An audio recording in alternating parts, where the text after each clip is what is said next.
Today on Investigate TV Plus, Park and Gone. What is it like seeing the car you own in a police chase and you're not in it? Is this really happening? While a man was taking off on business, a thief took off with his car. I think that there isn't any real security at the airport in the parking garage. We take an in-depth look at a surge in airport parking lot thefts, the vehicles thieves are targeting, and solutions to keep your car safe. Plus, building dreams and breaking the glass ceiling. Well, not in a million years did I ever think I was going to be in construction. More women are joining an industry once thought of as man's work. We examine the efforts to encourage more women to work in construction and hear from those drawing the blueprint for change. And a young teacher diagnosed with breast cancer These kids kept me alive. was inspired to keep fighting by the actions of her students. In-depth stories that inform and inspire. You're watching Investigate TV Plus.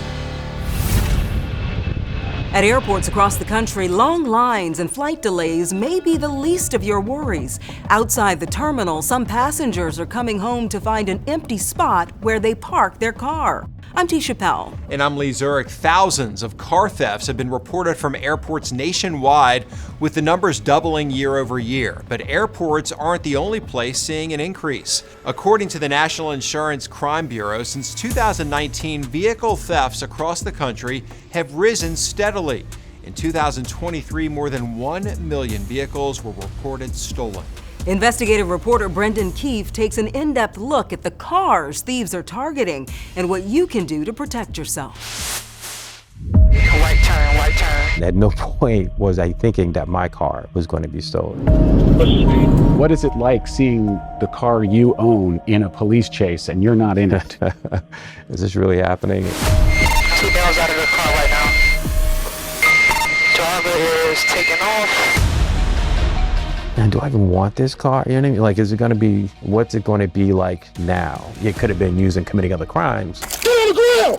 Get on the ground! No, we got both. We got both. They're two in custody. Good job, guys.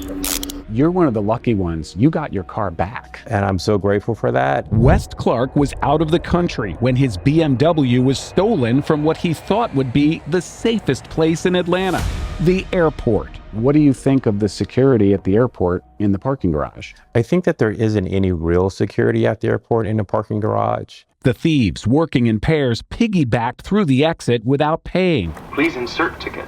Here's the secret. Please wait. Thank you. No charge, because they weren't here long enough to incur one. These thieves are getting into the lot for free with another stolen car, stealing a second car, piggybacking that second car behind the first stolen car, and they pay nothing and they end up getting your car. That's clearly a big gap, right? They should have something present that identifies when two vehicles are passing through. Another car stolen in Metro Atlanta. More than 300 cars have been stolen from the Atlanta airport so far this year. Stolen vehicle from the airport. A trend at airports nationwide, from Philadelphia. Some lawmakers blame the problem on lax security. To the Honolulu airport. We requested theft data from dozens of airport police departments nationwide. 17 of the 18 that responded had spikes in auto thefts during the last 3 years. Denver saw the biggest jump. This theft ring stole pickup trucks from across Denver, including the airport, then used them to commit other crimes, in this case, stealing entire ATMs. More than 1,300 cars have been stolen from Denver's airport in less than 4 years. For everyone else, this is a place to park while they're traveling. For a thief, it's like a shopping mall. Correct. Hondo Underwood should know. How many cars in your auto theft career did you steal? I cannot put a number on how many vehicles I've stolen. They say upwards of 200. Arrested in 2017, the former Marine showed Denver police how he could steal a car in under 7 seconds. Now he's helping us help you to see the airport through the eyes of a former thief. Knowing what you know now, would you park your car in an airport parking lot? No, I wouldn't. People park luxury vehicles like a Rolls Royce, and you're leaving this $1 million vehicle parked in an underground parking garage while you're taking a flight somewhere. Here at the Denver airport, car thieves use the snow to their advantage. It helps them pick which car to steal.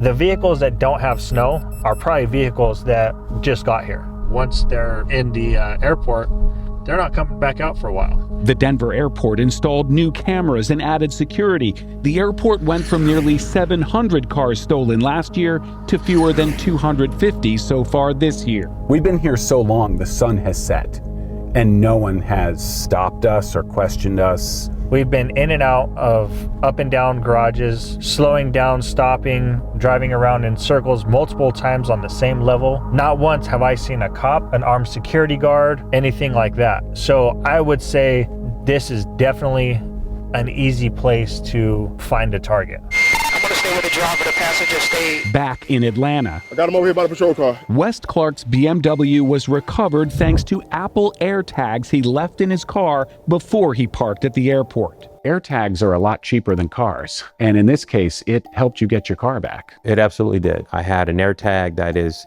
easier to find, and it was in the trunk. And then I had a second AirTag that was farther into the body of the car, so it'd be hard for anyone who stole it to find it. The reformed car thief we spoke to agreed with the AirTag idea, but said that only helps you get your car back. What would you do parking in this airport parking garage to keep your car from getting stolen? The only way to protect your car 100% is to install a hidden ignition switch. A kill switch. A kill switch, correct. Professional alarm companies can install an ignition switch and hide it where only you can find it. Also, you can protect your car by parking near an elevator where there's a lot of foot traffic or light, or near a surveillance camera. Still to come, a 29-year-old music teacher received a frightening diagnosis. The biopsy showed stage 3 inflammatory estrogen-positive breast cancer. But it didn't stop her from doing what she loves most. How her students inspired her to keep conducting, plus her important message to other young women. But first, the future is female. How women are laying the groundwork for change in the construction industry.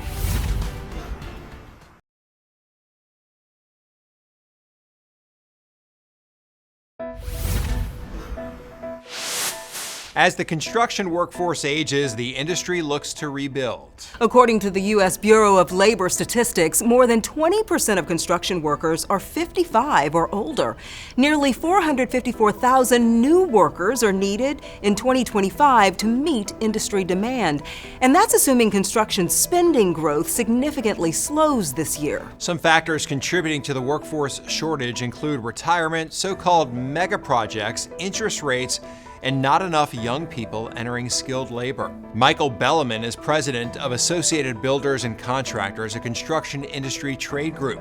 When it comes to recruiting younger workers, Bellaman believes they're dealing with a perception issue. When I was younger in high school and stuff, getting a construction job, that was a good job. And I think that that's part of that paradigm shift. I think maybe it's parents, their kids, they see them going to college. They got to go to college. We got to work on that and help people understand what kind of dreams they can achieve in our industry. Some say the solution to this challenge could come from recruiting more women. Reporter Heather Graff explains why the future of construction may be female. Ohio businesswoman Terry Crews spent years working in insurance and building a life for her family.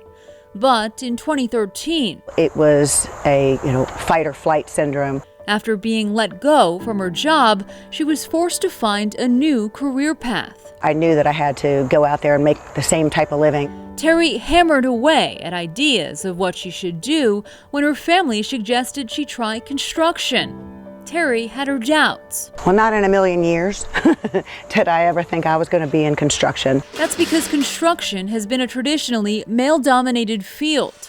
Nationwide, approximately 1.2 million women work in construction, compared to nearly 10 million men. I can attest I was the only woman on a job site of 200 people. Michelle Schwartz is now the programs director for the DC chapter of the National Association of Women in Construction, or NAWIC. She's worked in the industry for about a decade and admits when she started, it wasn't easy. What was it like for you guys kind of coming into this industry where you look around and you were very much the minority as a woman? It was difficult. It can be very isolating. The job is hard, and so with the mental load of the job and then being the only female. A study by Rise Up for Equity echoes Michelle's sentiment. It found 78% of women in construction love their job, but nearly 1/3 don't believe their managers or industry leaders listen to men and women equally. And those women surveyed say they're sometimes subjected to sexist remarks and belittling comments on the job site, which can result in feelings of anxiety. We have to make the industry more welcoming, and also we have to spark interest in females thinking that this is actually an opportunity for them. So, in an effort to make construction more welcoming, companies are now offering more incentives geared towards women. In 2023, Associated Builders and Contractors released this digital recruitment campaign targeting women. And another attractive incentive. It has one of the smallest gender pay gaps. Construction starts out paying decently well, and then as you gain more skill, you get paid for your skill. Females in construction, on average, earn about 96% of what their male counterparts make in jobs that don't require a college degree. Women can also receive on-the-job training. In Vermont, men are an anomaly at this construction site. Caitlin Keenan is working with an all-women's group to build a duplex. They're part of Women Build, Habitat for Humanity's initiative to teach women about the construction industry while building homes for low and moderate income families. This event is a great way for women to just kind of tiptoe into the field. It's a really low pressure event. Back in Cincinnati, there's no doubt that I'm a novelty as a woman in this business. Terry rebuilt her career and opened her own roof repair business. She takes great pride in demonstrating to her children and other women that determination and hard work can lead to success in any career path. I came out of the grocery store the other day and someone had put on my truck, "Thank you for inspiring women in construction, never stop." In October 2022, then U.S. Commerce Secretary Gina Raimondo announced the Million Women in Construction initiative. The goal is to double the number of women in construction over the next decade, and 7 of the nation's largest construction firms have pledged support.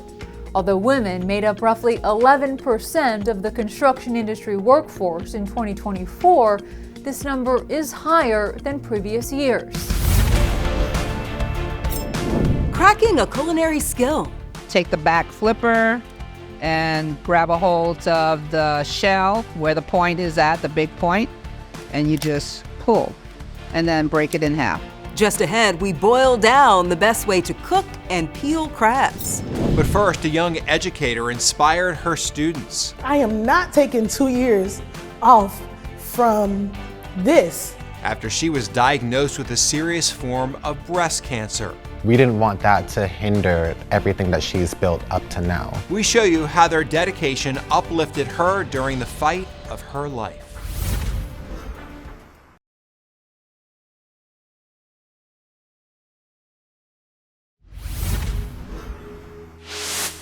It's a startling statistic. The American Cancer Society says more than 310,000 women are diagnosed with an invasive form of breast cancer every year. And more of those newly diagnosed women are under the age of 50, which is 10 years before the recommended age of their first mammogram. We're seeing people, for reasons we don't know, being diagnosed younger and younger. Dr. Ashley Simpson specializes in breast surgical oncology. Dr. Simpson believes young women need to be aware of their family history of the disease and to advocate if they suspect something is wrong. Knowing that history, you might have an opportunity to screen earlier. If patients don't have any history of breast cancer, then really we encourage patients to be very aware of their breast health and do self-breast exams and monitor for any changes. According to the Cleveland Clinic, a woman under the age of 45 may have a more advanced form of the disease because routine screenings for breast cancer don't usually start until age 40. Additionally, younger women might not recognize symptoms or write them off as hormonal. In North Carolina, a 29-year-old band teacher learned she had advanced breast cancer after visiting more than a dozen doctors over a 2-year period. Reporter Claire Kopsky shows us the inspiring lessons she learned from her students before her diagnosis and during her treatment. Come on in, come on in, come on in. For some teachers, this is what I want to hear. Part 1. Day in. No, part 2. Day out. Part 2. Is so much more than a job. 1, 2, 3. I absolutely do love what I do. Even on the days I hate it, I love it. Hunter Huss High School band director Heaven Watson-Weary believes it takes a village to raise a child. I love being a village member. 6 days a week, I really get a chance to know them. I really get a chance to make a connection with them. That connection became her lifeline overnight. We would be at competitions sometimes, and I'm legitimately sick. Throwing up behind the bus, kids would bring me water and bring me snacks. These kids kept me alive. While she and her 13 doctors never thought breast cancer was a possibility at age 29, after more than a year of tests, she had an answer. The biopsy showed stage 3 inflammatory estrogen-positive breast cancer. A wave of relief to have a diagnosis that she says only turned sad when her doctor told her to say goodbye to her students. That meant I wouldn't get to do this. And that's what made me want to fight, because I was like, I am not taking 2 years off from this. Not because of me, but because I have students. They're going to college. They need to be prepared for their auditions.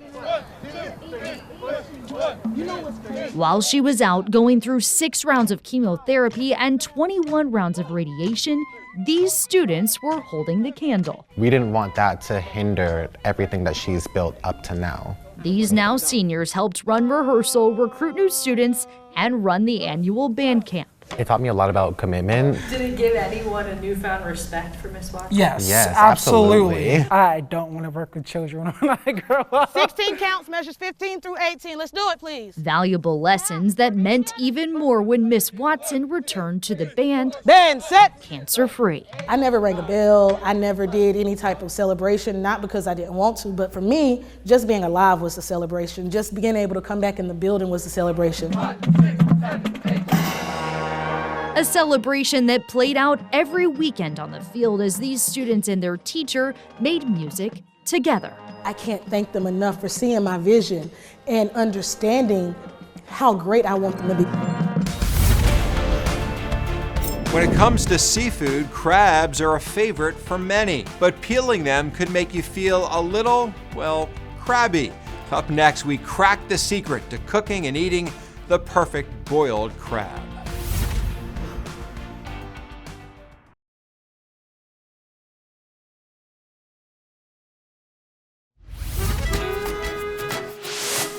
Crab boils are a regional tradition primarily on the Gulf Coast, the Carolinas, and New England. Yeah, beyond the history, have you ever wondered if there's an easier way to peel them? I have. Reporter Dave McNamara gets some tips from the pros. From his fishing camp and lodge along Grandpa Bayou in Lower Plaquemines Parish, Watson Perrin doesn't have to go far to get fresh crabs. The crab traps are attached by a rope to a ball floating in the shallow water. A metal rake snatches the float, and the traps are pulled in and crabs dumped into a basket. Perrin has been crabbing these waters since he was a child.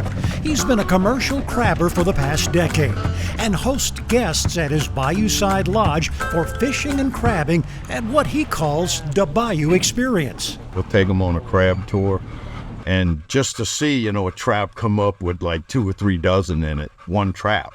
And they're like, wow, look at all the crabs. And if a ball gets caught in the rake, Giacomo the crab dog springs into action. Get the ball. Get it, Jocko.